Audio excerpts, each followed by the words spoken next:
నెలకి 20,000 రూపాయలు సంపాదిస్తారా? అయితే ఈ వీడియో మీకోసమే.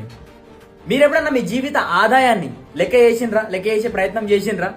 ఒకవేళ చేయకపోతే ఇక్కడ చూడండి, ఎవరైనా సరే ఒక జాబ్ స్టార్ట్ చేస్తున్నామంటే 25 సంవత్సరాలకు స్టార్ట్ చేస్తారు. ఎప్పటి వరకు అంటే 60 సంవత్సరాల వరకు పనిచేస్తాం.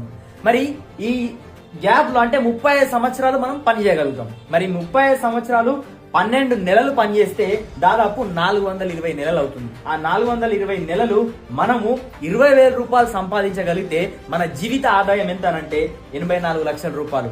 మరి అన్ని ఖర్చులు పోను మనం సేవ్ చేసేది, మన ఫ్యూచర్ గురించి సేవ్ చేసేది ఎంత అంటే కేవలం 10% మాత్రమే. ఎందుకంటే మనం ఇండియాలో ఉన్నాం. మరి ఇక్కడ చూడండి, మరి 60 సంవత్సరాల తర్వాత నీ చేతిలో మిగిలి ఉండేది ఎంత అంటే 8,40,000 రూపాయలు. మరి ఈ 8,40,000 రూపాయలతోని నువ్వు ఇల్లు ఎక్కడ కట్టుకుంటావు, కార్ ఎక్కడ కొనుక్కుంటావు, నీ పిల్లల ఫ్యూచర్ ఏమవుతుంది? ఒకవేళ దీనికి గనక మీరు ఒక 20 నుంచి 30,000 రూపాయలు ఎక్స్ట్రా ఇన్కమ్ సంపాదించగలిగితే ఎట్లుంటది? మరి మీకు ఇది కాకుండా ఎక్స్ట్రాగా 20-30,000 రూపాయలు సంపాదించే అవకాశం కావాలి అని అనుకుంటే కింద కనిపించే నంబర్కి మీరు వాట్సాప్ చేయండి, ఐఎమ్ ఇంట్రెస్టెడ్ అని. మేము మీరు చేస్తున్న జాబ్తో, బిజినెస్తో నెలకి 20 నుంచి 30,000 రూపాయలు ఎక్కువ సంపాదించడానికి హెల్ప్ చేస్తాం. Thank you.